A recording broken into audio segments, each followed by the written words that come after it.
The rights to marriage and access to changing your ID card should not be purely based on medical interventions. As a famous trans woman friend of mine who died 2 decades ago, she said she'd rather die a woman than die a man. I think Hong Kong still has a lot of work to do. Always to know that you are enough and your identity is something that people would never be able to take away from you.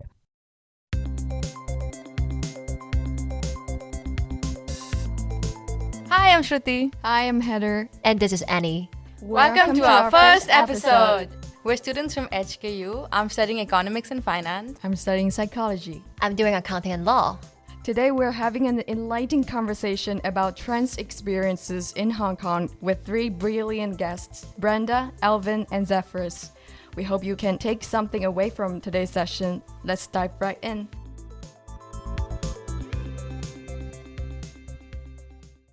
Hello everyone, my name is Zephyrus. Our pronouns are he, him. I'm a transgender man based in Hong Kong. Professionally, I work as a doctor. I'm also part of a local transgender youth organization. We call ourselves Quarks. We build our own community and we just want to raise awareness and visibility of the local transgender community.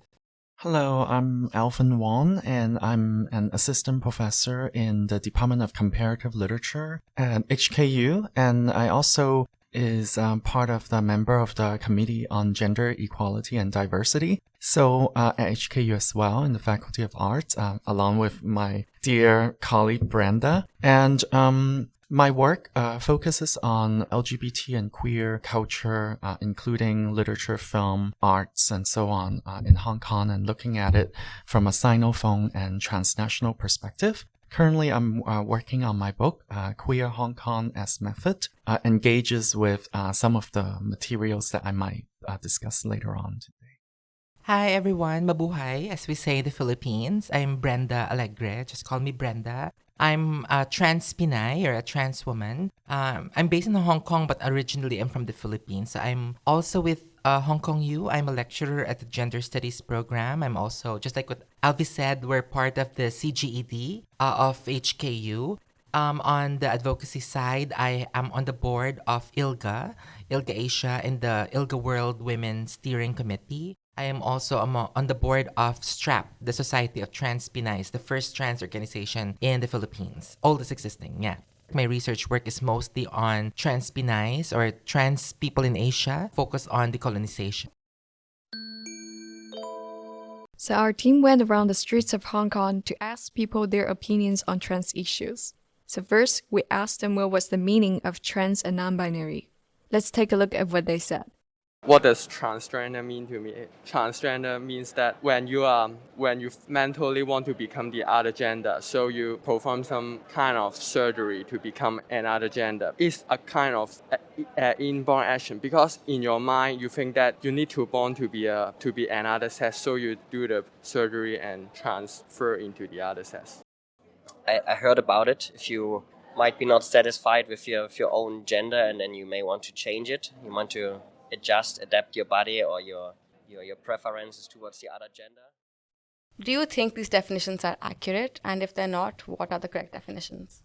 It's not a very inclusive definition, but they have some ideas. It's a reflection of the realistic ideas that people have, in most Asian societies at least, And maybe to some extent, where I come from, especially the age group I represent, I think there's a little improvement because they can now dissect transness from the rest of the queer spectrum of identities. Unlike back in the day, they're not able to do that. Everyone is conflated with the same identity label. But of course, we have to clarify that not all trans people seek surgeries. Not everybody even think about it. Not everybody wants it. Transness is also an umbrella of possibilities. The journeys are just different. So to them, it's validating for them to undergo surgeries. But for others, it's just not.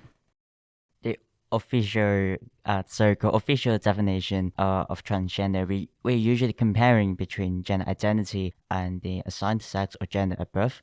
In those interviews, I found that most people do think transgender meaning you're changing from one gender to another gender. This is maybe one of the biggest misconceptions, because for At least for myself, my gender identity has always been the same, has been male. And I don't really even regard my body as a female. I regard it as a male. Or maybe we don't really have to give an assignment or to label, oh, if you're having some kind of sex organs, it would definitely mean that you are belong to that sex or gender. I really appreciate that my fellow panelists already touch on so many of these complexities. I think it is true that, for the interviewees, a lot of them have the perception that transgender is about changing gender. And there are also some very straightforward existing definition that understands transgender as a process of bringing oneself to realign oneself to the gender that one prefers,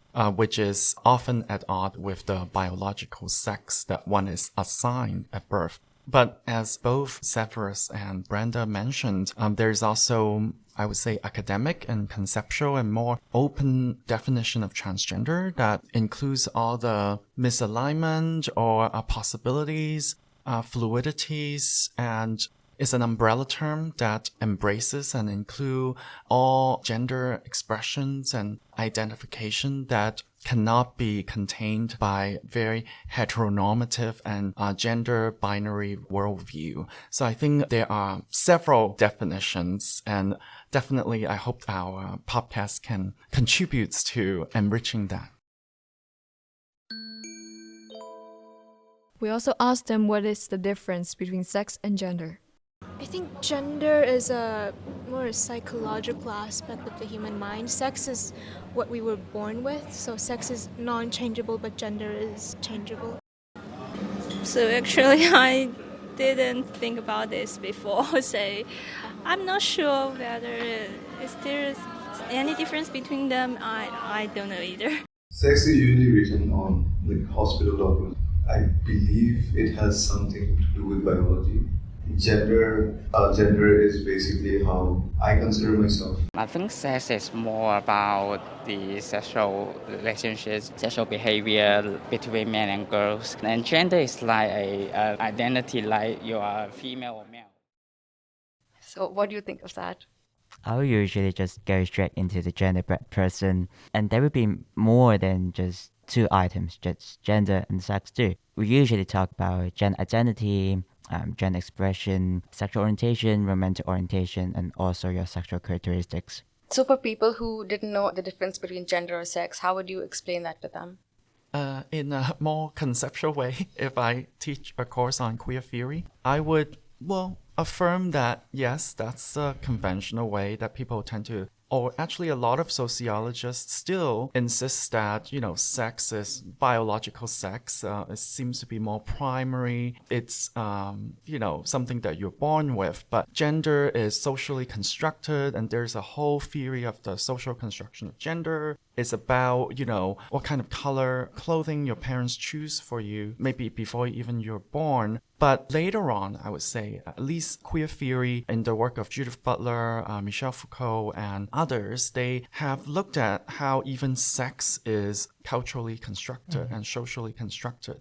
The very fact that in the case of intersex infants, oftentimes a lot of medical facilities already assign the sex of the infants, sometimes even without the prior consultation with the parents. I think that's a very clear example in which sex is also institutionally constructed. And if we also think about beyond that space of hospital, now a lot of countries start to recognize so-called third gender or non-binary gender, non-specified options for those people who don't really identify as either male or female or men or women. So as we move into that directions, I think there are different ways in which sex can be reimagined, right? And for us, I'm just remembering what we were doing back in the day in the Philippines. So before I moved here to Hong Kong, when our organization was established, one of the things that we usually do is to conduct what we call a trans or an LGBT 101. So we reach out to different sectors of society and we partner with them and giving them basic definitions, just like actually what Zephyrus mentioned, and then also definitely agreeing with what Alvin mentioned. it's important for us to distinguish, what sex and gender is at that point, maybe because their understanding of sex and gender is very blurry, or it's non-existent perhaps. Maybe it's an effect of the colonial and the post-colonial realities that we have. And it's a shared experience, for those of you from South Asia, or for those of you from Singapore or Hong Kong, and those of us from the Philippines. We have quite shared experiences when it comes to that. Surprisingly, a non-colonized society like Thailand also reflects the same points of view and the same realities. They also are confused with what sex and gender is. So now, since I'm bringing the different countries or societies here, how we talk about sex and gender now is we add the cultural aspects, the cultural realities that predates the colonial, So like in the pre-colonial times, people like Hijras in South Asia, the Babaylans of the Philippines, the Fa'afafinis of Samoa, the Two-Spirit of the First Nations people, the Mahu of Hawaii, the Mohes, etc., etc. We have existed, in different identity labels, or however you'd like to call us, whatever's in the lexicon of our historical realities. It's important for us to talk about it because there have been accusations that LGBT people are modern construction, They are the post-colonial realities, They are Western inventions, but we are not. We, in fact, predate what is Western. We're just borrowing, a lot of the concepts that Western scholars have used, but we've had some terms, for our realities back in the day. So when we talk about it, we realize that in our pre-colonial times, we are very much important in society, and sex and gender, they don't really matter, like men who have who cohabit with other men, but are all spiritual leaders back in the day. They're just called babaylans. So their sexual orientations didn't matter as much because they will perform a different function of biological procreation to some extent. But then later in modern society, that became quite problematic, and it erased all the realities, all experiences in between. Next, we asked them what they thought of the trend of putting pronouns on social media bios and whether they themselves have thought of doing this. Well, I think it's a good thing that they know their exact pronouns and their sexual orientation or their gender. So that means people will also know like what that person think of themselves. So it will, I think, maybe create less confusion to other people. Yeah. Are you doing this to your LinkedIn or IG whatsoever? No. Do you plan to? Not really. Because I think to me, I don't think like I need to use the pronouns to tell other people about like, I don't know, my gender specific things. So, because I don't want other people to feel me as like a gender very specific things or being. So just so I more neutral. More neutral, I think, because I don't know if you put those things like label yourself, people maybe have a certain specific set of viewpoint regarding to that person. So I just don't want people to have any specific labeling before knowing you in person. I noticed that, Seth, you are smiling while you were hearing that. Any specific comments? So I do realize while you're doing your intro or your bio, you put down he, him. So what's your perception on our interviewee's response? It's one thing about knowing the importance of pronouns, and the other thing is about everyone should be talking about their pronouns all the time. And this is the reason why we don't want to single out anyone. No one should have to be very specific about the pronouns. Everyone has it. And I think even for Zoom meetings now, we try to have everyone to have the pronouns written after the name. And so no one will be the odd ones. It will not be only me telling about my pronouns. For me, how I see pronouns is one, if you could call it advantage, it's a way of training people to self-identify, to choose their preferred names, to own it, to show it to the world. And because based on experience, people will always identify you in certain ways. They will give you your labels. They will give you their labels. They will put you in a box. So sometimes putting your pronouns there, your preferred names, allow you to be yourself, to own your identity. And it's also a way to spark a conversation, because maybe, like, for example, in the academy, that's what we want. In advocacy work, that's what we want. We want to talk about what we want to talk about, what we need to talk about. And maybe pronouns is one of those. But a reality of pronouns as well, in some languages, they don't use pronouns. Like, for example, in the Philippines, we don't really have a clear-cut pronouns because in most of our dialects, they're quite gender neutral. That should have been a beautiful reality, that our language is not as gendered as those imperialist or colonialist languages. English, Spanish, French, German, very gendered, right? So in our case, it should have been neutral. But to many of these people who don't even speak English, they would find pronouns an alien concept. So it's complicated. There's more to that conversation. But if we can just get started with talking about it, the right to self-identity and the right to self-determination is an advantage when using pronouns. I agree with both Zephyrus and Brenda in terms of the affirmative aspects of gender pronouns and that everyone should start thinking about it or start using it. The really positive aspects for me, and I started seeing more people using it. I was actually gonna include mine as well, he, him, in the beginning, but I was introducing myself too quickly, so I forgot, is that at least in the workplace and in an institutional space, as Zephyrus mentioned, is to shift the convention of marginalizing non-binary people, of marginalizing LGBT and queer communities, that oftentimes in history and in other contexts, usually we are the one who are the other, right? And that heteronormative or people identify with either men or women in a gender binary world, they don't feel the need to mark themselves. So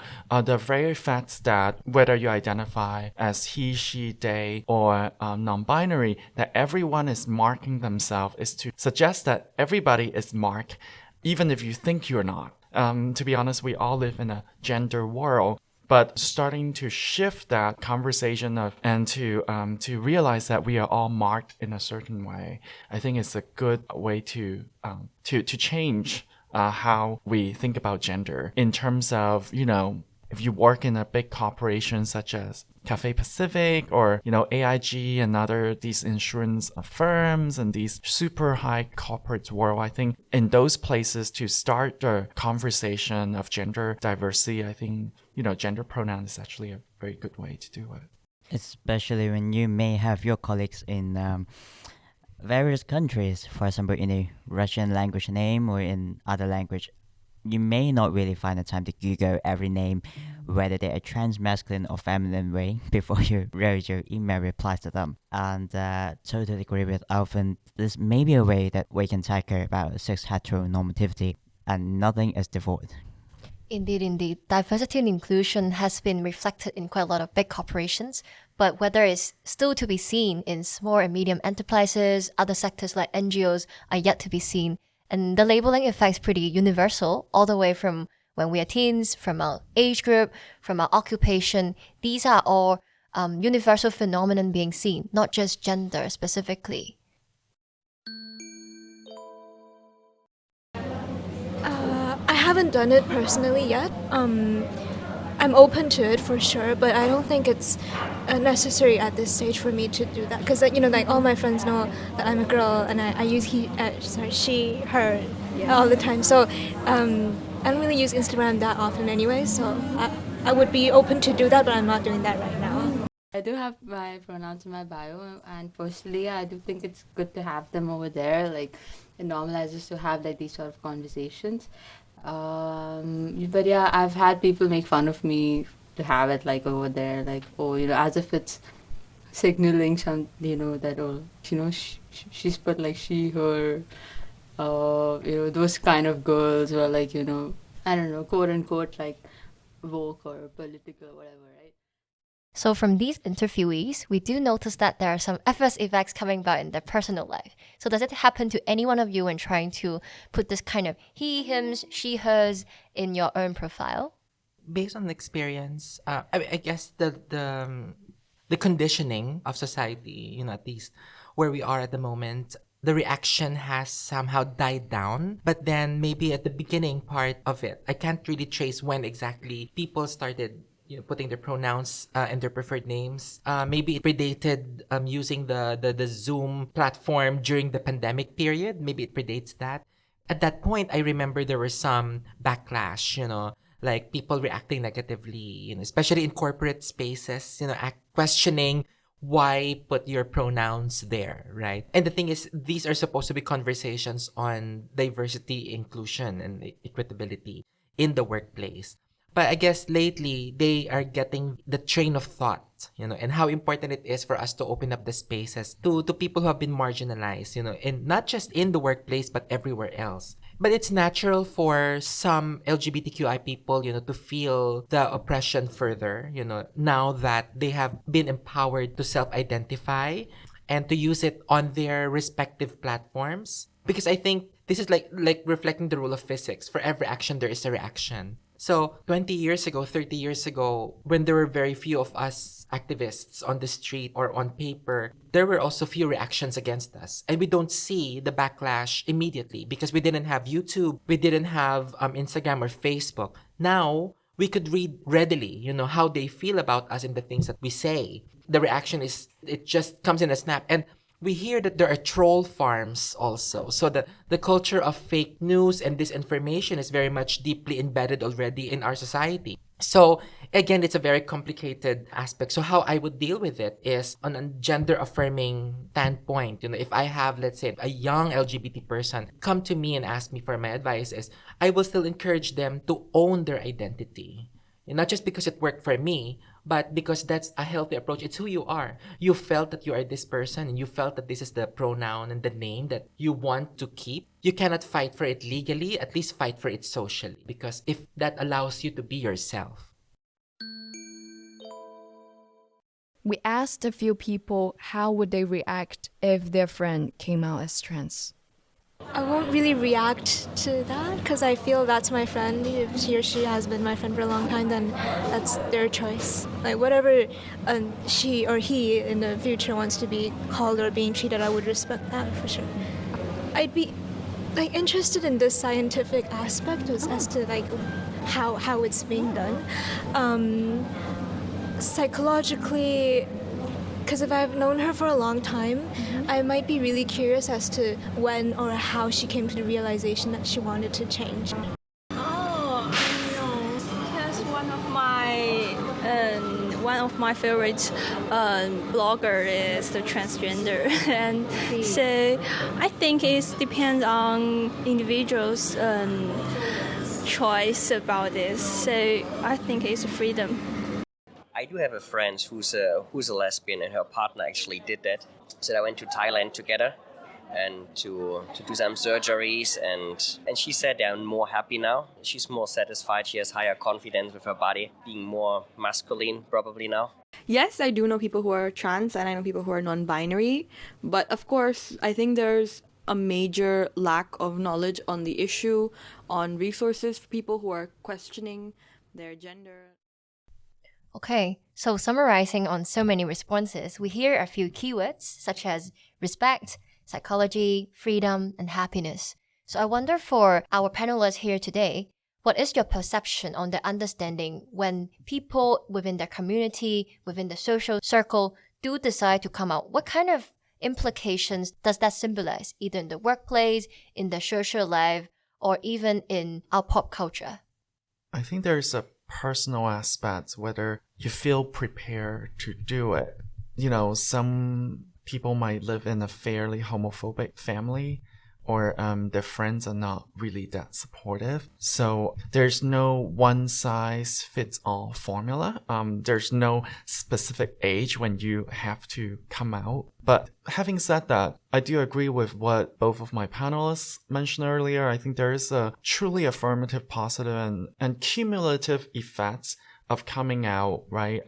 Even thinking about in terms of teaching courses in the past, I often assigned this essay by John E. D'Amelio, Capitalism and Gay Identity, to suggest that, when you move to urban places after the post-war period, after being drafted into military, living in a very same-sex space. For a long time, there are more people claiming their identity as gay and lesbian. So that's part of the history of urbanization. I think with more people claiming their identity through the process of coming out, it also has a cumulative effect. Same with what we discussed earlier in terms of gender pronoun. I'm seeing it even in very sometimes, historical and maybe somewhat traditional institutions such as Harvard and, other private schools. A lot of faculty members start listing their gender pronoun. I think that will have a cumulative effect on other institutions and other workplaces.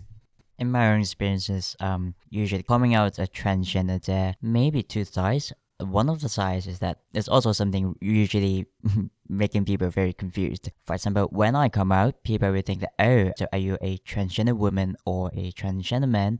So why would they have this kind of confusions? I think on one hand, a transgender people, when they come out, they may not have started their social, medical, or any kind of transition. So the time that, at least for myself, I don't want to get misgender anymore. There may be a chosen name or pronouns or the way that I want to be treated. I just want to tell you that. When I talk to my friends in my final year medical school, I just simply want to tell them I'm also just like another male classmate. Another time is, of course, when you are, maybe more or less past or being styled in the society as the gender that you identify with. And by that time, when I come out saying that I'm trans, there would be, to me, is some kind of a privacy that I want to tell you. But sometimes that maybe for a potential romantic partner or maybe even on a dating app. And that is something what I don't usually talk about. I would want to tell you because maybe you are meaningful or you should be someone trustworthy to me. To me, like coming out is, for some people, it's a very personal process. It's part of their journey. It's like finding their voice, finding themselves, finding their place in the sun, right? So it can be a very empowering moment, for some people. And then to reflect on that, it's like to ask questions to the rest of society but why is it always that LGBTQI people come out and then everyone not LGBTQI don't need to come out? Especially in the workplace. Like coming out in the workplace is a very heavy process because you're making your identity public and then your identity different from everybody else because you would realize that policy-wise, you have limitations that even if the workplace is provision for equality, it's not provision for equitability. So you as that very unique person, may not be able to accomplish similarly as everybody else, especially now that you've made your identity a public commodity, right? And the way that in some context, your public identity will also be dissected by everybody else. It's like we cannot anymore say that, oh, it's more progressive in the States. But people do not understand that States is very complicated. So it's not even progressive in the most progressive of the states, So it's a very, again, every action, there's a reaction. So it's a very dangerous situation for some people to come out. So we have to keep talking about it. But if we talk about it from a decolonializing point of view, back in the day, we didn't have to come out because back in the day, we were celebrated. Like what I was saying, the babaylans are sought by the community. The hijras are feared and respected and venerated. The fa'afafines are even expected to be present in every family in the Samoa.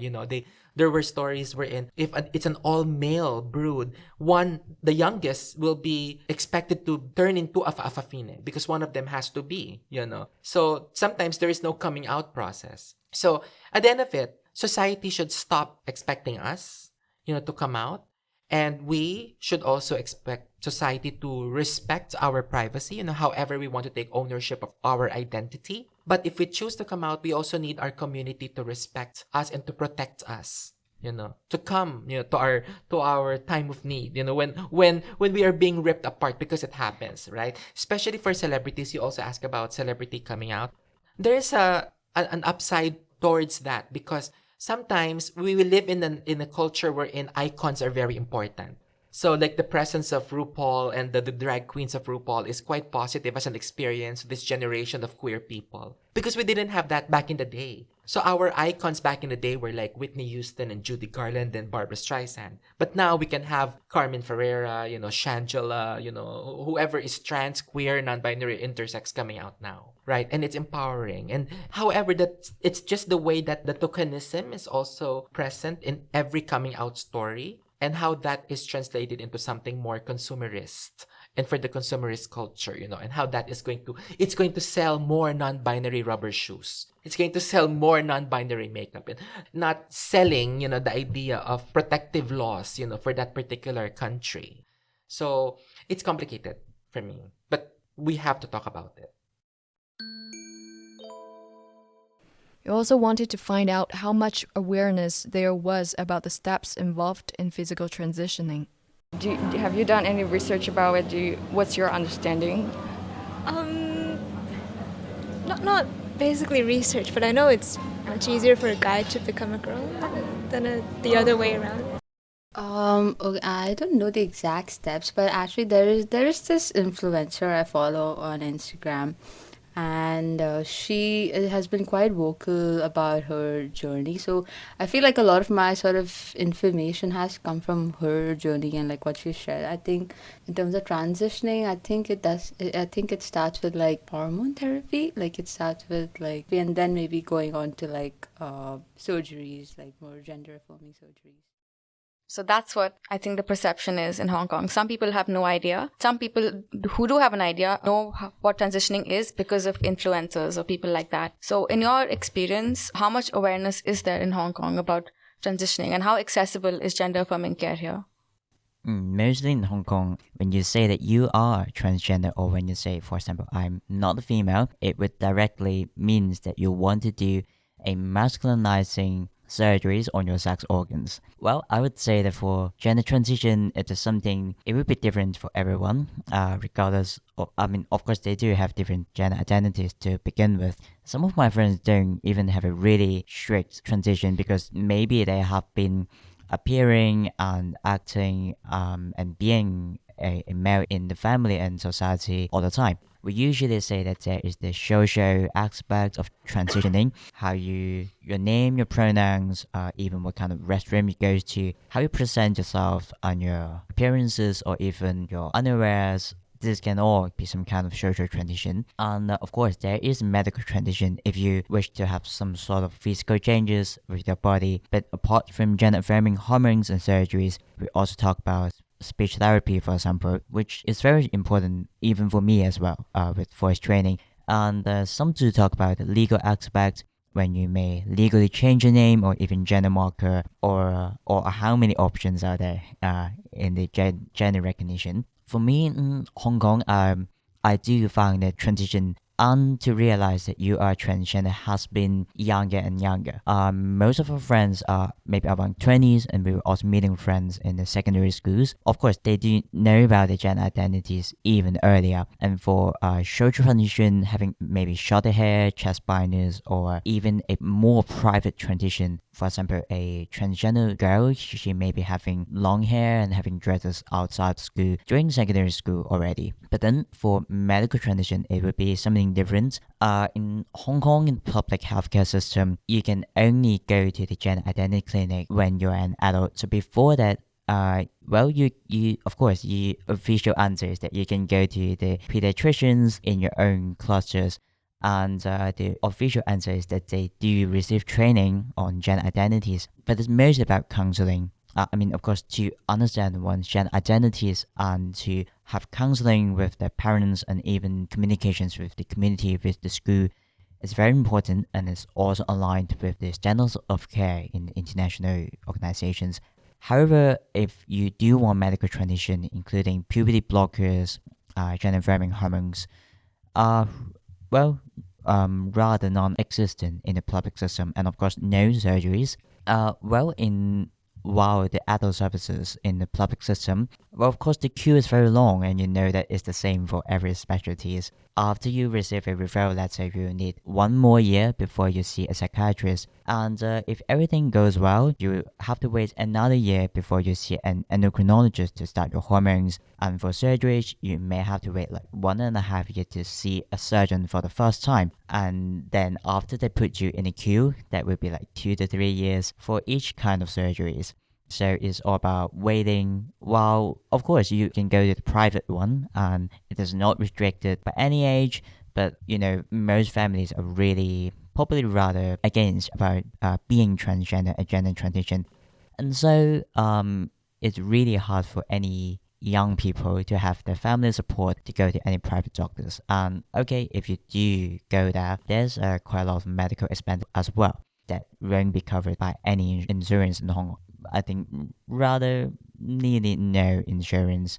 I mean, we couldn't even buy medical insurance or any health-related insurance at all. And so this is mostly what we see about the situation in Hong Kong. And you know that the medical transition, especially those surgeries related to sex organs, is also related to the requirement in the immigration department. And so most people, not just by my observation and also by the large survey conducted by Professor Sun Yudong of CHK last year, most people, our gender marker on Hong Kong ID isn't even what we identify with. And there are lots of cultural issues, practical issues right now. And the surgeries if you want to do it, you may have to wait a long time or go to overseas and spending a lot of money. And for some people like myself, I don't really desire those sex organ surgeries at all.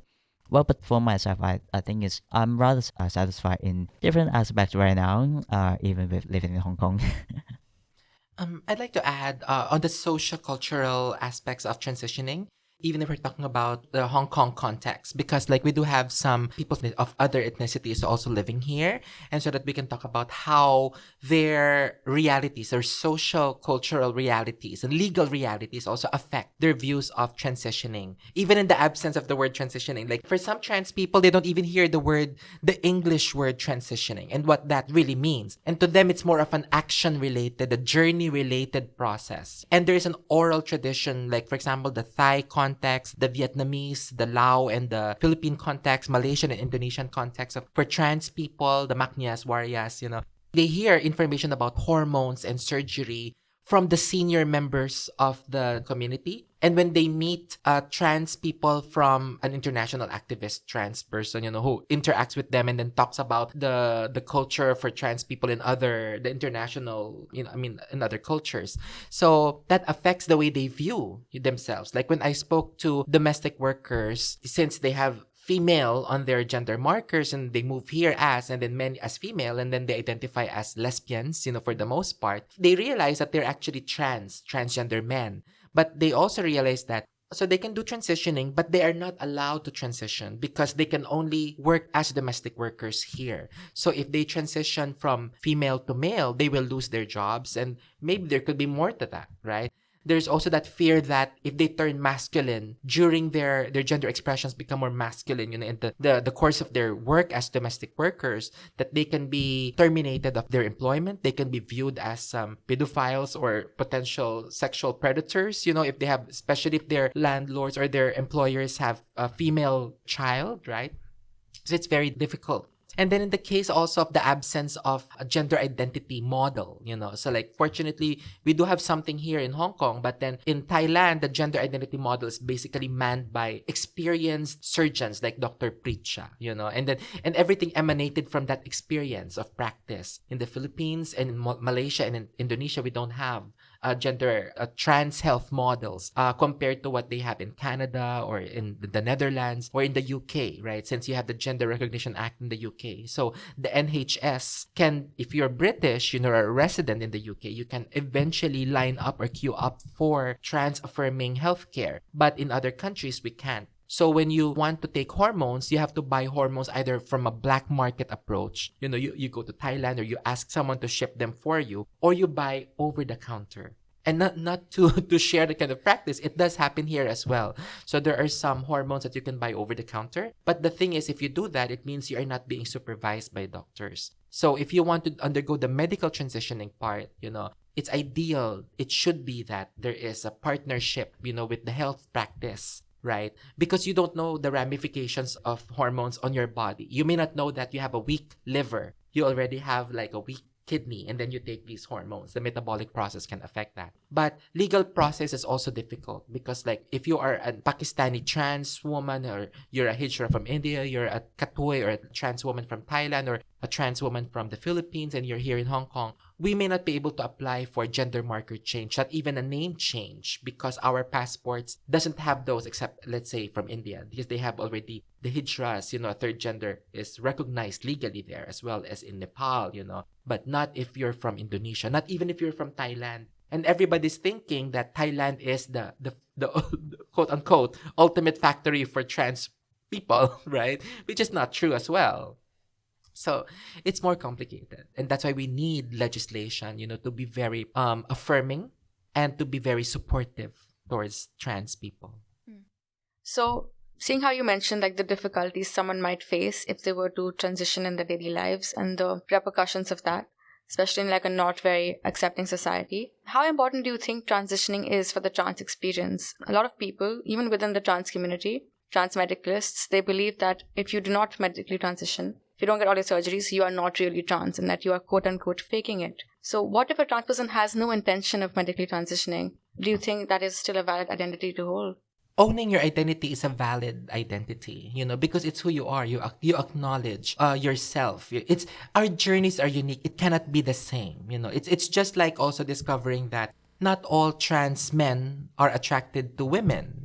Not all trans women are attracted to men. Or they're also asexual, aromantic in between. They're pansexual, demisexual, androphilic, etc., right? All these possibilities. So your transness cannot be tied to someone else. And the reason why we need to talk about it is, for example, from a Thai and the Philippine context, where pageantry and beauty and sex work is at the forefront of your transness, if your self-image and self-perception has already it's a problematic journey, like you grow up very uncertain of yourself, you don't find yourself beautiful, and then everybody around you is in the pageant or doing sex work and have done those surgeries and they're taking hormones, and you feel that you don't have the courage to do that. So therefore, you don't anymore come out. You don't come out of your shell. You don't maximize your potential, you stay within that purview of just being in the shadows, and that may actually hinder you from doing other things. So you may not be able to find the kind of career where you will flourish at, right? You may not be able to fulfill your potentials. It's not just about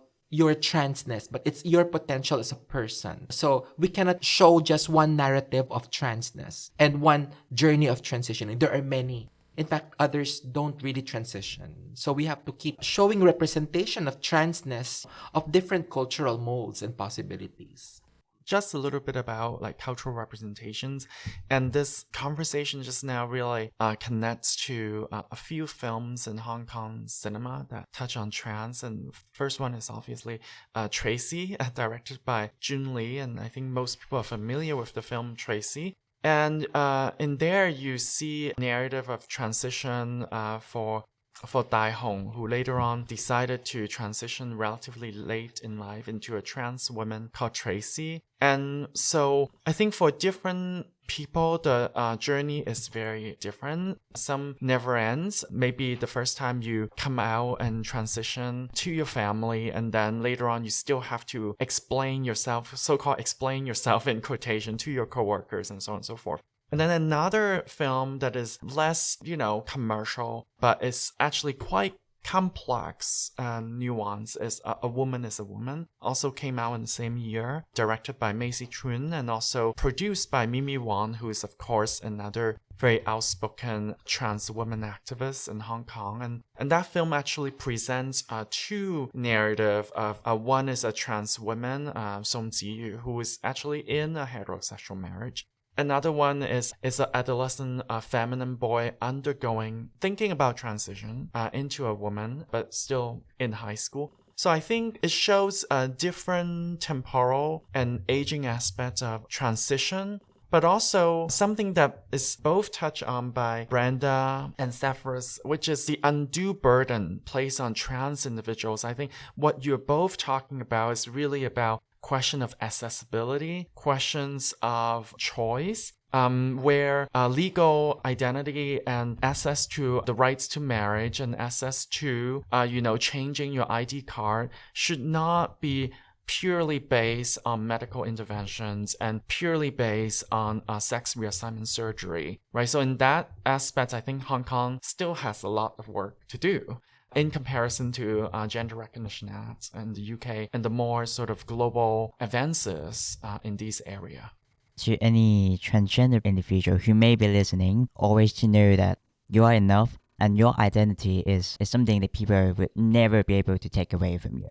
I would say that for being a transgender person, and I mean being a person, I would say it is always about self-exploration and to knowing about yourself. There's no completion or what to say, or you're only in the half of it. And of course, most importantly, whether you are publicly or privately transitioned, or only you just know that your gender identity is different from what it says on your birth certificate, you're always welcome in our community. So chat with us, to know other friends, or just to hang out with us. And do Hong Kongers think that minors under the age of 18 should be allowed to medically transition? I feel like we allow young people to make really important decisions about their life all the time, and we expect them to be responsible enough to make these decisions about their career, about their entire lives, and then we draw the line at this one thing. If someone knows about themselves personally better than you do, so I'm sure they should be able to take care of it. And at the end of the day, they're the ones who are going to go through all the trouble and all the work. But obviously, you have to make sure that, the person is, I guess, healthy enough to withstand, I guess, the side effects and everything. But other than that, it's nobody else's business. It's important for a young person to feel authentic about themselves, because they may not even have a label to their experience. They don't know how to call themselves, or maybe they may not have an access to the language of their experience, but what's important is they're allowed to be themselves. So if they want to wear a dress, or a particular color, if they want to call themselves a different name, from what they were assigned with at birth, I think that we should be allowed for that. Basing it from my personal experience, as a young person, who started wearing dresses secretly when I was really very young, it felt very empowering, but it felt very oppressing, whenever I am forced to wear the male uniform, to cut my hair. Being forced to cut my hair is an experience of oppression. And many trans people I know, specifically trans women, they dropped out of school because of being forced to cut their hair. And I've known of stories of trans people who have committed suicide because at an early age, they are being forced to conform to certain identities. And now I do some counseling as a psychologist. I do some counseling, for young trans people. And the narrative is, if their prepubescent or pubescent period is, they really want to do their hormone blockers. So like, for example, in a different context, like in the Philippine context, we don't have trans health models. That's very complicated. And what I get from it is the young person simply wants to start their hormone blockers because they understand their identity already. And maybe in that case, I cannot exactly label it as irreversible or reversible. So, maybe Zephyrus can have a better label to that because of his medical training. But surgery is something else I will not touch on. At this point, I may not be fully prepared, for any ramifications of the irreversible surgeries. I will be practical, let's say, for a trans woman, a breast implant, or a young trans woman rather, a breast implant may be reversible except for the scar, so Zephyrus can correct me with that. But it may be different for a young transgender man, So surgeries is a different conversation for me, but I think for me, hormones, as long as you have the medical supervision there, even beyond the parents' supervision, because sometimes parents will be very oppressive towards the way that they will approach their children's transitioning, right? But we need medical experts, gender-affirming experts in particular. So they just need to understand their body. If they have asthma, if they have weak lungs, or they have weak livers, the weak hearts, weak kidneys, and they need to understand it, and they can take puberty blockers, then if they will be monitored, then why not, right? Because if it will make them happy. Because eventually, after taking puberty blockers, they may stop taking that at some point if they want to. Basing it on experience, many of us trans women who took hormones on our own, we take and stop, depending on our capabilities, the access of the hormones, right? But what's important is we have ownership to our bodies. As a famous trans woman friend of mine who died 2 decades ago, she said she'd rather die a woman than die a man, So she'd go for it because it's her life anyway. And she'd rather die beautiful. We now know that gender identities develop really early on, during kindergartens when you are 2, 3, 4 years old. It's really cruel to think that most people, if they're cisgender, they would be allowed to live in a gender for the whole time. And if you're transgender, you can only live in your gender after you're 18 years old. It's very cruel to think about it. Just like Brenda has mentioned, we probably know about our gender identity really early on. And the gender dysphoria, those negative influences on our mental health, they all have been happening. I always think that starting the conversation early on, it would be very helpful. And if you are just putting all this problem after you are an adult, the burden on the mental health or even on the whole medical system, it would just be worse. And of course, we do say that transition is often a list of items, there's no completion, and there's so many things that you can do. Often, when a child tells you that I am transgender and I want to transition, it may just be about that they want to have their hair a little bit longer, or just having clothes less feminine, and these are something I think we should do. We'll also talk about the consent for minors. So important thing is to know that we will never avoid this kind of consent just because our individuals are minors. We try to have a specialty, we try to talk with their parents and guardians, and to have an early conversation, understand about their gender identities and their needs is the most important thing, rather than to avoid talking about it at all.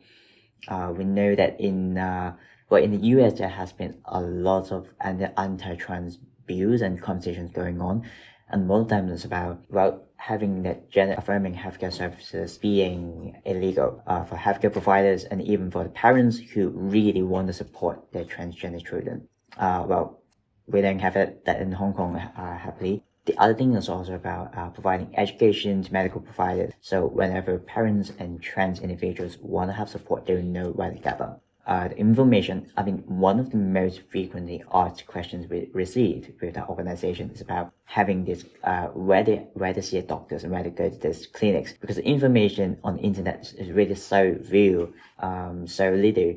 And even medical providers, they may write their referral letter to some other clinic because they don't even know that gender identity clinic exists and in only one hospital in Hong Kong. They themselves may even be against the concept of gender-affirming therapy. So these are also more that we can work on. And but then we're also happy to see that both medical schools in Hong Kong have been already working on having, for example, LGBT issues in the curriculum and also providing gender-friendly campus and workplace for their medical students and future doctors. Thank you very much for being part of our podcast today. If you have anything you would like to plug, like your socials or any projects you're working on, feel free to plug away. Yes, I have a new Common Core course being offered this semester called Queering Art, Performance and Cities. It's CCHU 9079. It's a permissible course with those who took Sexuality and Gender and Sexuality and Culture. And also inviting you to enroll in it and or join us in our projects. And also, if it is also Trans Day of Remembrance in November. So if you have time, you can actually reach out to trans organizations like Quarks here in Hong Kong, and we could probably plan a commemorative activity. And it's very important, even if we don't have, for now, I could say, that we don't hear about trans people being violently harmed here in Hong Kong, but in other parts of the world, a lot of trans people get murdered for being trans. That's why it's important for us to have this conversation in this podcast. So thank you for opening this conversation. And hopefully you could learn, from what we've shared today. And as they say in the corporate world, be an ally. But if you will be an ally, you really have to understand that it is a lifelong process. You journey with us. Feel free to find us for local trans organizations, Quarks, or gender empowerment, and of course, Queer Straight Alliance, or any other youth or university organizations. Also, feel free to PM my own personal Instagram account. I think there's still a lot more that we can chat about personal lives or about the local trans community. And it's also a great thing to know that there are actually local transgender people in Hong Kong with you, and we grow up together, and we maybe go to the same local school. And this is something you can really find only on like overseas social media accounts. Yeah. Feel free to shoot me an email if you, especially to staff and students at HKU, if you want to host an event related to LGBTQ theme, reach out to us at CGED or comparative literature or the gender study program and the Women's Resource Center. Thank you so much for listening to our first episode. Please go check out the other episodes in this series. If you have any feedback or questions, or if you want to stay in touch with us, go follow us on our socials. The details are in the description. Bye!